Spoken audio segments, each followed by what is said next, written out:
சிறுத்தைகள் இணைந்து நடத்தும் இந்த கண்டன ஆர்ப்பாட்டத்தில் பங்கேற்று இதனை நெறிப்படுத்திக் கொண்டிருக்கிற தோழர் செல்வா அவர்களே, சிபிஐ எம்எல் லிபரேஷன் சார்பில் இங்கே உரையாற்றி அமர்ந்திருக்கிற தோழர் கன்னியப்பன் இரணியப்பன் அவர்களே, விடுதலை சிறுத்தைகள் கட்சியின் துணை பொதுச் செயலாளர் சட்டமன்ற உறுப்பினராக தற்போது தேர்ந்தெடுக்கப்பட்டிருக்கிற தம்பி வன்னியரசு அவர்களே, இந்திய கம்யூனிஸ்ட் கட்சியின் மாநில செயலாளர் மதிப்பிற்குரிய தோழர் மு. வீரபாண்டியன் அவர்களே, மார்க்சிஸ்ட் கம்யூனிஸ்ட் கட்சியின் மாநில செயலாளர் மதிப்பிற்குரிய தோழர் சண்முகம் அவர்களே, மற்றும் எனது கட்சிகளை சார்ந்த மாவட்ட பொறுப்பாளர்களே, மாநில பொறுப்பாளர்களே, முன்னணி பொறுப்பாளர்களே, திரளாக கூடியிருக்கிற என் உயிரின் உயிரான விடுதலை சிறுத்தைகளே, உங்கள் அனைவருக்கும் என்னுடைய பணிவார்ந்த வணக்கத்தை தெரிவித்துக் கொள்கிறேன். தமிழ்நாடு மட்டுமில்லாமல் ஒட்டுமொத்த இந்தியாவே தேர்தல் முடிவுகள் குறித்து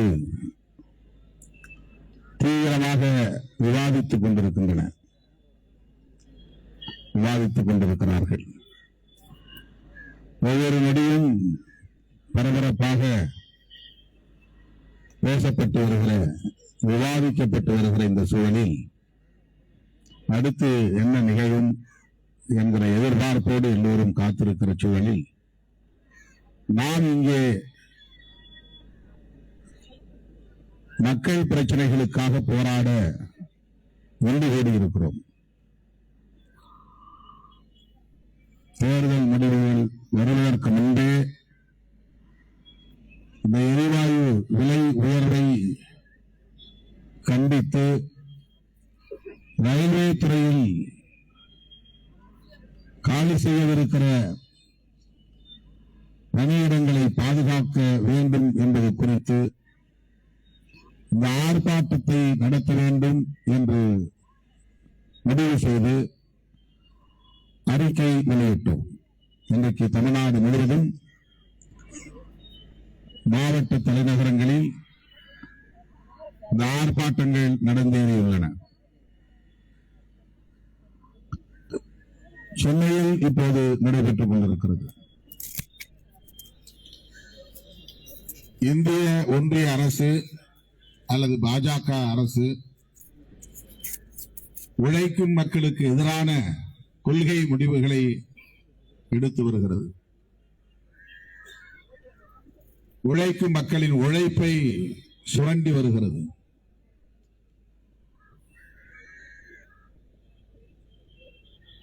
அந்த வரிசையிலே இன்றைக்கு எரிவாயு கேஸ் சிலிண்டர் விலை உயர்வு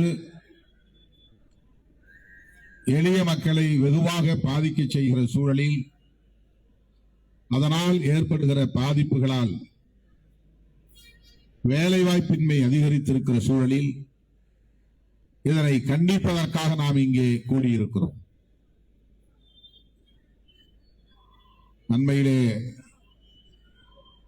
தொகுதியை நோக்கி போய்க் கொண்டிருந்த போது ஒரு உணவகத்திற்கு நாங்கள் சென்றோம்.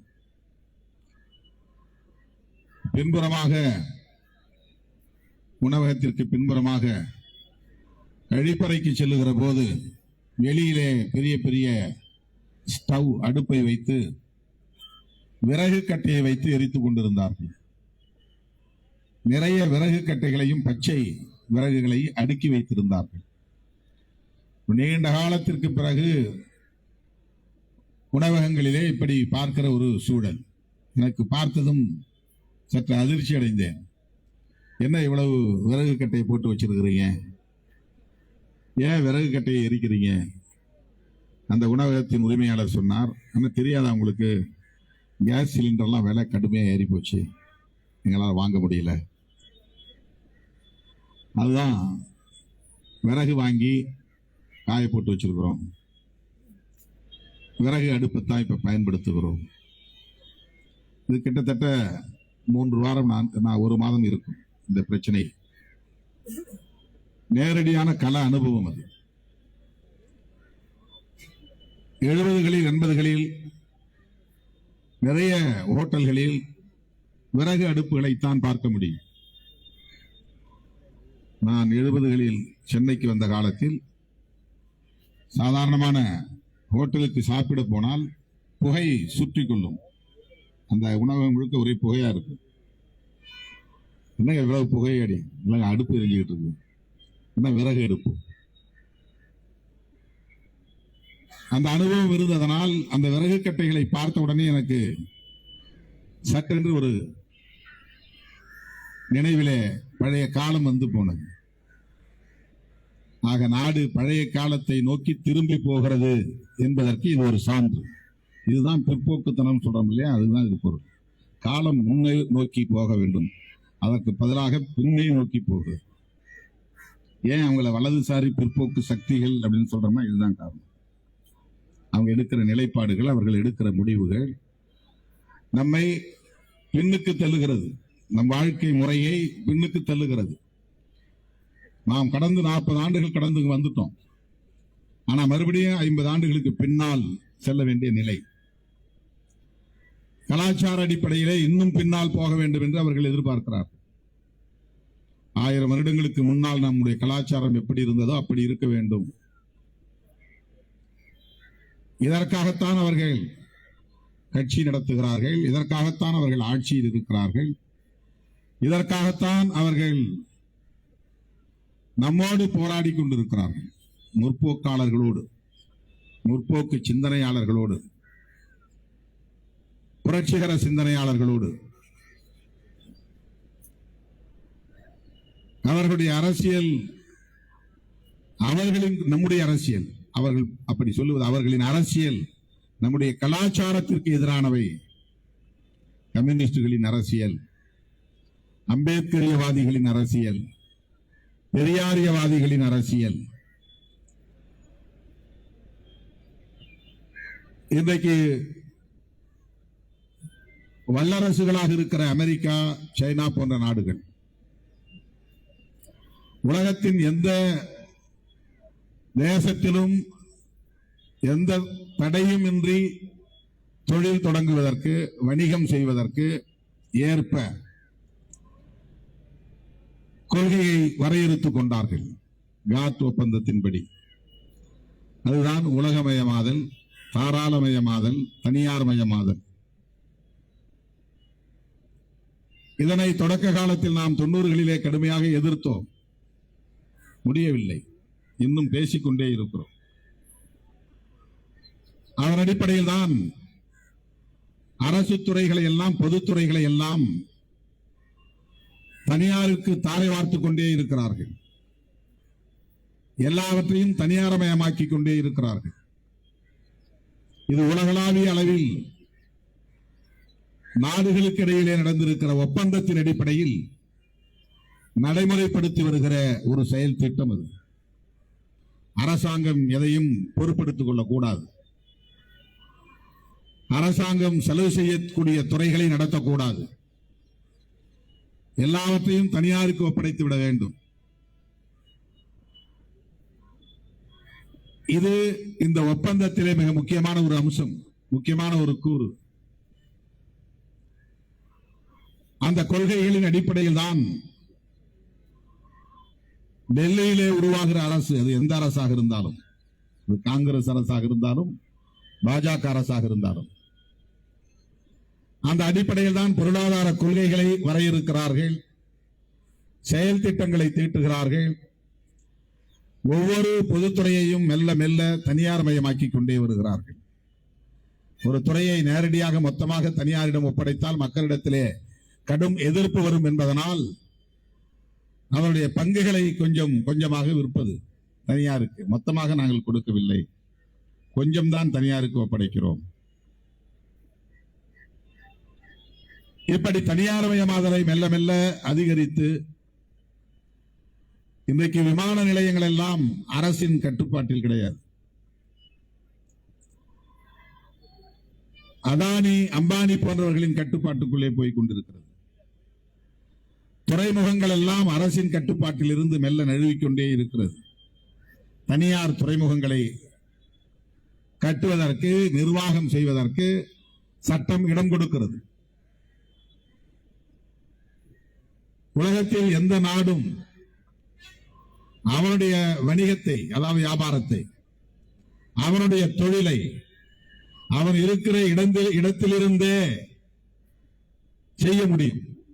அமெரிக்காக்காரன் இந்தியாவுக்கு வந்து இடம் பிடிச்சு ஒரு தொழிலை தொடங்க வேண்டும் என்று இல்லை. அவன் கையில் ஒரு டெக்னிக்கல் நோக்கம் இருந்தா போதும், ஃபார்முலா இருந்தா போதும், பேட்டன் ரைட் இருந்தா போதும். அங்கே இருந்து கொண்டு இங்கே அந்த தொழிலை அவனால் நடத்த முடியும், முதலீடு செய்ய முடியும். அவனுடைய ஆலை எங்கே இருக்கிறது என்பது கூட அவனுக்கு தெரியாது. ஆனால் அவனுக்கு ஷேர் போய்கொண்டே இருக்கும், லாபம் அவனுக்கு போய்கொண்டே இருக்கும். யார் இங்கே நிலத்தை கையகப்படுத்துகிறார்கள், யார் இங்கே நிறுவனத்தை கட்டமைக்கிறார்கள், யார் இங்கே உற்பத்தியை செய்கிறார்கள், யார் தொழிலாளர்களாக இருக்கிறார்கள், யாரை வேலைக்கு நியமனம் செய்திருக்கிறார்கள், எதுவும் அவனுக்கு தெரியாது. இப்ப நீங்க கேள்விப்பட்டிருப்பீர்கள், அவுட் சோர்சிங். அவுட் சோர்சிங் வார்த்தை இன்றைக்கு பரவலாக எல்லோரிடையும் புழக்கத்தில் இருக்கும். அரசாங்கம் எதையும் செய்ய வேண்டியதில்லை, வெளியில கொடுத்து செஞ்சு வாங்கி. உனக்கு சாப்ட்வேர் வேணுமா, அதுக்குன்னு தனியார் கம்பெனிட்ட கொடுத்து அவன் ஆர்டர் பண்ணி அவன் செஞ்சு கொடுப்பான். உனக்கு உற்பத்தி பனியன் வேணுமா, பனியனை வேற ஆள்கிட்ட கொடுத்து செஞ்சுக்கோ, நீ செய்யாத. பேப்பர் வேணுமா, வெளியில ஆளை கொடுத்து ஆர்டர் பண்ணி வாங்கிக்கோ. வேலைக்கு ஆள் வேணுமா, கான்ட்ராக்டர் ஒப்படைச்சிரு. அவனோட கான்ட்ராக்டர் மட்டும் ஒப்பந்தம் வச்சுக்கோ. இந்த கான்ட்ராக்டர் ஒப்படைச்சிட்டேன், தொழிலாளர்களை தேர்வு செய்ய வேண்டிய பொறுப்பு உனக்கு. அவனோடு இருக்கிற டீலிங் உனக்கும் அவனுக்கும் தான், நிறுவனத்துக்கு கிடையாது. வேலையில வச்சுக்கிறதும் வேலையிலிருந்து நீக்கிறதும், அவனுக்கு சம்பளம் கொடுக்கறதும் கொடுக்காததும், அந்த சம்பளத்தை உயர்த்துறதும் உயர்த்தாததும் அது உன்னுடைய பொறுப்பு. இப்படி நியூ ரெக்ரூட்மெண்டே பண்ணக்கூடாது, புதிய வேலை வாய்ப்பை உருவாக்க கூடாது, புதிதாக வேலைக்கு ஆள் எடுக்க கூடாது, ஆட்களை குறைக்க வேண்டும். தொழிலாளர்களை ஒப்பந்ததாரர்களின் மூலம் பயன்படுத்திக் கொள்ள வேண்டும். அமெரிக்காவில் இருக்கிற அத்தனை பேருக்கும் டி ஷர்ட் வேண்டும், ஆனா டி ஷர்ட் ஆலையை அங்கே உருவாக்க கூடாது. அதை எது தேர்ட் வேர்ல்டு கண்ட்ரிஸ், மூன்றாம் உலக நாடு எதுவோ, வளர்ச்சி அடையாமல் வளர்ச்சிக்காக போராடி கொண்டிருக்கிற நாடுகள் எங்கே உள்ளனவோ அங்கே அவனுக்கான ஆலையை நிர்மாணிப்பு. அங்கன்னா அவன் நிலத்தை கையகப்படுத்தணும், அங்க தொழிலாளர்களை நியமனம் செய்யணும், அங்க தண்ணீரை பயன்படுத்தணும், ரா மெட்டீரியல்ஸ் நிறைய அவனுக்கு தேவைப்படும். அது எல்லாமே தேவையில்லை, எல்லாம் திருப்பூர்ல செய். கழிவுகள் எல்லாம் திருப்பூர் ஆற்றிலே, தமிழ்நாட்டு ஆற்றிலே கலந்து விடு. காற்றை தமிழ்நாட்டிலேயே மாசுபடுத்திக்கொள், அமெரிக்காவிலே மாசுபடுத்தக்கூடாது. தண்ணீரை நஞ்சாக்க கூடாது, காற்றை நஞ்சாக்க கூடாது. ஆனால் அவனுக்கு ஆடை வேண்டும், ரெடிமேட் டிரெஸஸ் வேணும், ஆயத்த ஆடைகள் வேண்டும். இப்படித்தான் எல்லா உற்பத்திகளையும் செய்கிறார்கள். இவற்றையெல்லாம் செய்வதற்கு ஏற்ப அவர்கள் உருவாக்கி கொண்ட ஒரு கோட்பாடுதான் உலகமயமாதல், தாராளமயமாதல், தனியார் மயமாதல். ஆக வேலை வாய்ப்பின்மை என்பது திட்டமிட்டு உருவாக்கப்படுகிறது. அரசு துறைகள் இருந்தால் தானே நீ இடஒதுக்கீடு கேட்பாய், பொதுத்துறைகள் இருந்தால் தானே இடஒதுக்கீடு கேட்பாய். அரசு துறை இல்லை, பொதுத்துறை இல்லை, தனியார் துறையில் ஒன்றால் போய் கேட்க முடியாது. தனியார் துறைகளில் இடஒதுக்கீடு இல்லை, தனியார் துறைகளில் போய் நீ சமூக நீதியை பற்றி பேச முடியாது. ஒரு காலத்தில் பின்னால் அது போராட்டமாக வெடிக்கலாம், புரட்சியாக வெடிக்கலாம். ஆனால் இப்போதைய சூழலில் கொஞ்சம் அரசு துறை, பொதுத்துறை, பெரும்பான்மை தனியார் துறை, 85 விழுக்காடு தனியார் துறை, 15 விழுக்காடு தான் மாநில அரசு துறை, மத்திய அரசு துறை, பொதுத்துறை, பப்ளிக் செக்டார்ஸ். அவற்றின் சதவீத அளவை மெல்ல மெல்ல குறைத்துக் கொண்டே வருகிறார்கள். ஏற்கனவே வேலை செய்து கொண்டிருப்பவர்களை வெளியேற்றுகிறார்கள். ஆட்குறைப்பு செய்வது. விஆர்எஸ் கொடுக்கலாம், வாய்ப்பை உருவாக்கி தரான். நீயே வாலண்டரி ரிட்டையர்மெண்ட் கொடுத்துருப்போ. நீ போனா சிஆர்எஸ் பண்ணலாம், கம்பல்சரி ரிட்டையர்மெண்ட். நீ வெளியே போ, அவனுக்கு சம்பளத்தை, கிராஜுவிட்டி என்னென்ன இருக்கோ எல்லாம் கொடுத்து வெளியே அனுப்புவான். உன்னை தொழிலாளராகவோ அல்லது அலுவலராகவோ வைத்திருந்தால் நீ சம்பள உயர்வு கேட்பாய். வருஷந்தோறும் சம்பளத்தை உயர்த்தி கொடுத்து போராட்டம் நடத்துவார். போனஸ் கேட்பாய். ஒவ்வொரு ஆண்டிலும் தீபாவளி போனஸ் கேட்ப, பொங்கல் போனஸ் கேட்ப, லாபத்தில் வரக்கூடிய பங்கு கேட்பாய்.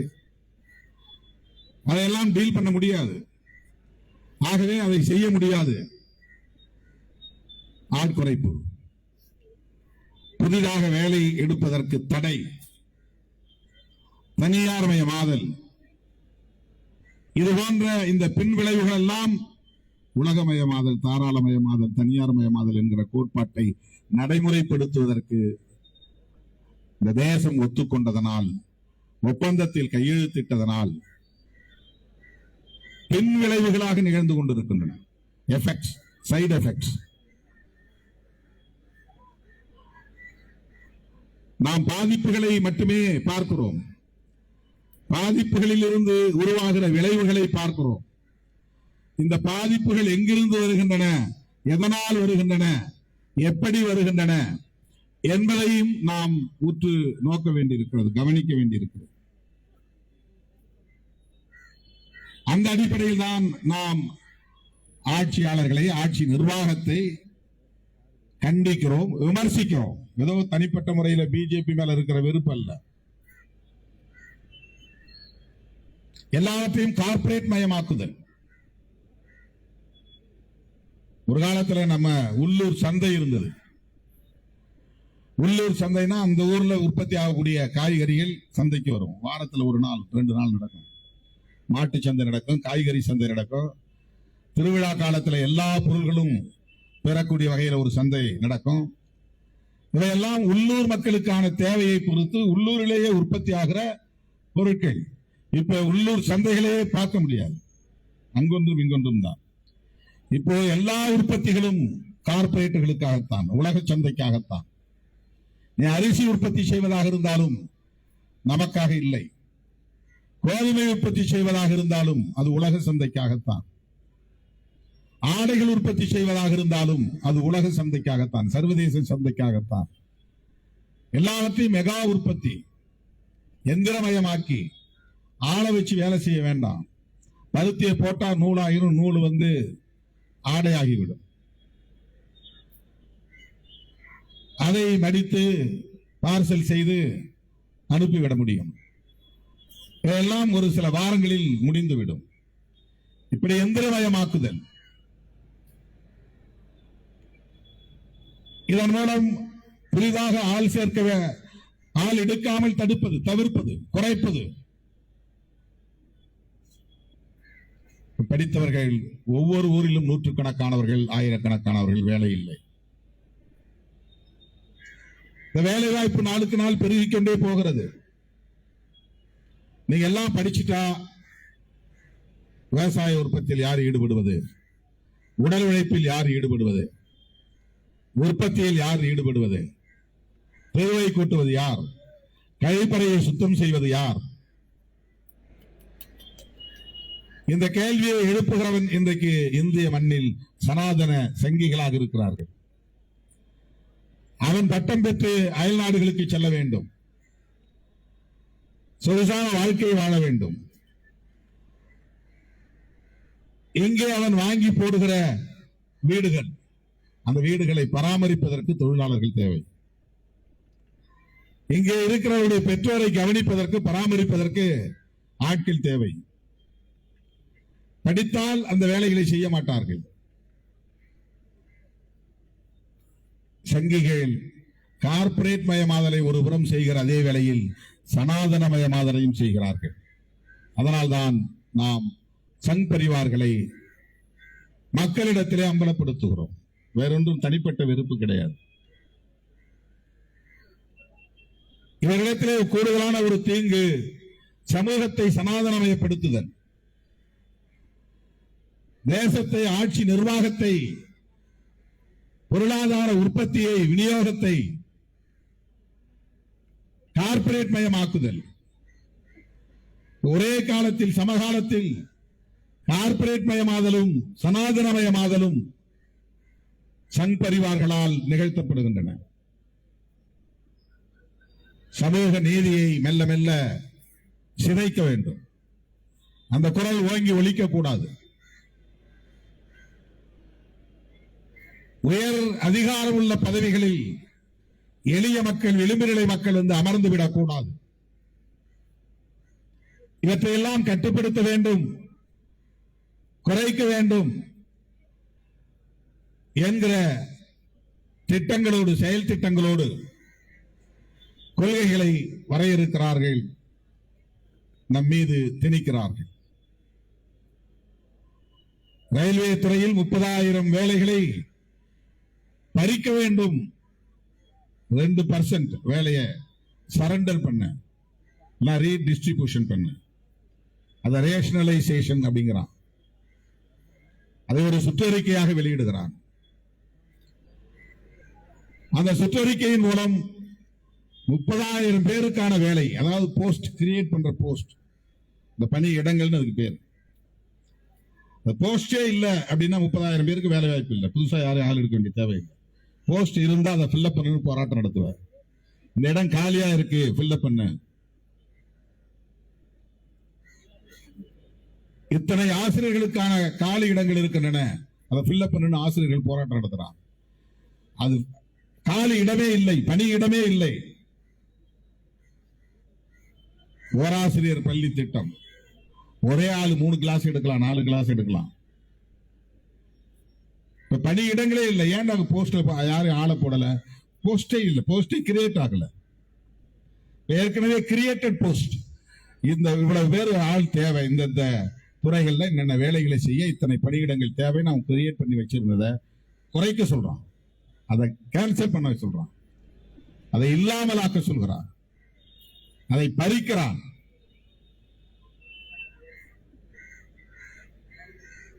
இந்த நுட்பமான ஒடுக்குமுறை இது. இந்த மாதிரி போஸ்டே கிரியேட் ஆகலனா, நீ எம்ஏ படிச்சிருந்தாலும், எம்ஏ பிஹெச்டி படிச்சிருந்தாலும், உன்னுடைய சர்வைவலுக்காக, உன்னுடைய வாழ்க்கைக்காக, உன் குடும்பத்தினரின் வாழ்க்கைக்காக, வாழ்வாதாரத்திற்காக நீ மறுபடியும் பின்னோக்கி செல்ல வேண்டிய தேவை. நீ போய் கழனிகள்ல வேலை செய்யணும் அல்லது தெருவில் வேலை செய்யணும். இதனால்தான் அவர்களை வலதுசாரி பிற்போக்கு சக்திகள் என்று நாம் சொல்லுவோம். முற்போக்கான சிந்தனைகள் இல்லை, எளிய மக்களை பற்றிய கவலை இல்லை, உழைக்கும் மக்களின் உழைப்புக்கு மதிப்பில்லை. எனவேதான் பொய் சொல்லி அவர்கள் ஆட்சிக்கு வந்த நிலையிலும் ஒவ்வொருவருடைய வங்கி கணக்கில் 15 லட்சம் ரூபாய் போடுவேன் என்று சொன்ன மோடியால் போட முடியவில்லை. போடுவது அவர்களின் நோக்கம் இல்லை, இது ஒரு கவர்ச்சி முழக்கம். ஆண்டுக்கு 1 கோடி பேருக்கு வேலை வாய்ப்பு, இதுவரையில் அவர் வாய் திறக்கவில்லை. 12வது ஆண்டிலே அவர் பிரதமராக இப்போது பணியாற்றிக் கொண்டிருக்கிறார். 12 வருஷமா பிரதமராக இருக்கிறார். ஆண்டுக்கு 1 கோடி பேருக்கு வேலை, ஆனால் லட்சக்கணக்கானவருடைய வேலைகளை பறித்திருக்கிறது மோடி அரசு. இருந்த பணியிடங்களையும் பறித்திருக்கிறது மோடி அரசு. கச்சா எண்ணெயை பற்றி தோழர் இங்கே சொன்னார். கச்சா எண்ணெய் என்றால் பண்படாத எண்ணெய், பண்படாத எண்ணெய் என்றால் சுத்தம் செய்யப்படாதது. அதிலிருந்துதான் பெட்ரோல், டீசல் போன்றவற்றை உற்பத்தி செய்கிறோம்.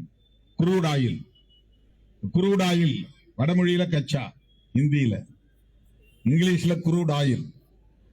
அத அவன் சர்வதேச சந்தையில ரொம்ப குறைந்த விலையில விற்பனை செய்யறான்.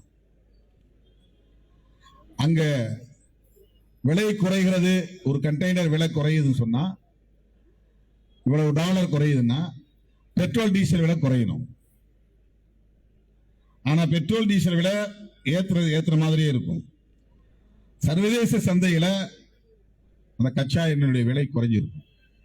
50 ரூபாய் இருந்தது 25 ரூபாயா குறைஞ்சிருக்கும். ஆனா இது 90 ரூபாயா இருந்தது 91 ரூபாய்க்கு போயிருக்குமே தவிர அது குறையாது. இதுவரையில் கச்சா எண்ணெய் விலை குறையும் போது ஒரு முறை கூட பெட்ரோல் டீசலின் விலை குறைந்ததில்லை. இதெல்லாம் எக்ஸ்பிளாய்டேஷன், சுரண்டுதல், மக்களை ஏய்க்கிற போக்கு இது. இதை பற்றிய பார்வை நமக்கு இல்லை, புரிதல் இல்லை, அரசியல் ஞானம் இல்லை. எனவே இந்த மக்களை எப்படியும் ஏய்க்கலாம், ஏமாற்றலாம். அதனால்தான் மக்களை அரசியல் படுத்த வேண்டும் என்று சொல்லுகிறோம். வெறும் வாக்காளர்களாக மாற்றுவதல்ல, அரசியல் படுத்துவது. உனக்கு எல்லா துறைகளை பற்றியும், அரசு ஆட்சி நிர்வாகத்தை பற்றியும் தெரிந்திருந்தால்தான் அரசியல் களத்தில் மக்களை ஏய்ப்பவர்களை எதிர்த்து போராட முடியும். ஒரு கட்சி கூப்பிடுறது போய் நிற்போம் அப்படிங்கிறது அல்ல போராட்டம். ஒவ்வொருத்தருடைய உணர்விலும் ஒரு ஃபயர் இருக்கணும், இந்த கோபம் இருக்க வேண்டும், இந்த நெருப்பு இருக்க வேண்டும். அது எப்போது வரும் என்றால் இந்த புரிதல் இருந்தால் தான் வரும். அதுதான் அரசியல் படுத்துதல். வாக்கு வங்கி அரசியலுக்கும் இந்த முற்போக்கு அரசியலுக்கும் உள்ள வேறுபாடு இதுதான். அந்த புரிதல் இருந்ததால் தான் இன்றைக்கு இவ்வளவு நெருக்கடியிலும் நாம் போராட்ட களத்தில் இருக்கிறோம்.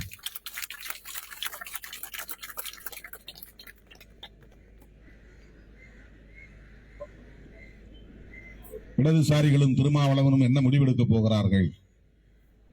நாடே காத்திருக்கிறது. இந்த பரபரப்பு ஒரு பக்கம். மக்கள் இந்த கட்டளையை இடதுசாரிகளுக்கு வழங்கியிருக்கிறார்கள், சிறுத்தைகளுக்கு வழங்கியிருக்கிறார்கள்.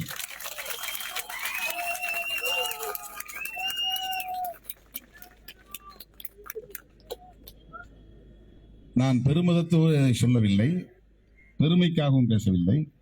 காலம் எப்படிப்பட்ட பொறுப்பை நம் கைகளில் தந்திருக்கிறது, எப்பேற்பட்ட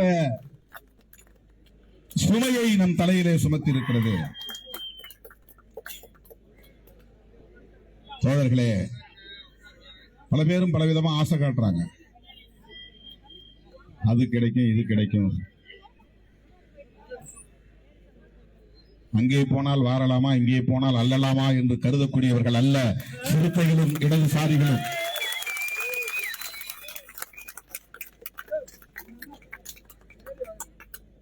இதை சொல்ல வேண்டியது என்னுடைய பொறுப்பு. என்ன வாய்க்கு வந்ததை அவன் பேசிட்டு இருக்கான். யோகிகளை எல்லாம் செய்திகளாக்கி கொண்டிருக்கிறார்கள்.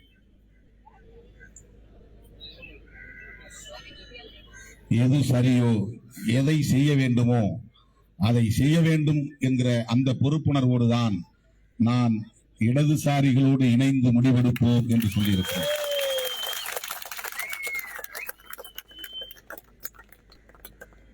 அந்த பொறுப்புணர்வோடு தான் 4ஆம் தேதியே செய்தியாளர்கள் என்னை கேட்டபோது 2016 இருந்து நாங்கள் இணைந்தே களமாடி வருகிறோம். அவ்வப்போது நாங்கள் கருத்தியல் தளத்தில் விவாதித்துக் கொண்டிருக்கிறோம், செயற்பாட்டு தளத்தில் போராடி கொண்டிருக்கிறோம். தொடர்ந்தும் அப்படி நாங்கள் இயங்க விரும்புகிறோம், இணைந்து செயல்பட விரும்புகிறோம் என்பதை வெளிப்படுத்தி இருக்கிறோம். சோதர்களே, இந்த நெருக்கடியான நேரத்தில் நாம் விடுத்த அழைப்பை ஏற்று பல்லாயிரக்கணக்கில் இங்கே திரண்டு வந்த உங்கள் அனைவருக்கும் என்னுடைய நெஞ்சார்ந்த நன்றியை தெரிவித்துக் கொள்கிறேன். இந்திய ஒன்றிய அரசே எரிவாயு விலையை குறைக்க வேண்டும், கடந்த காலங்களில் இருந்தபடி மானியம் வழங்க வேண்டும், ரயில்வே துறையில் பணியிடங்களை பறிக்கிற முயற்சியை கைவிட வேண்டும் என்று வலியுறுத்தி வாய்ப்புக்கு நன்றி கூறி முடிக்கிறேன். நன்றி, வணக்கம்.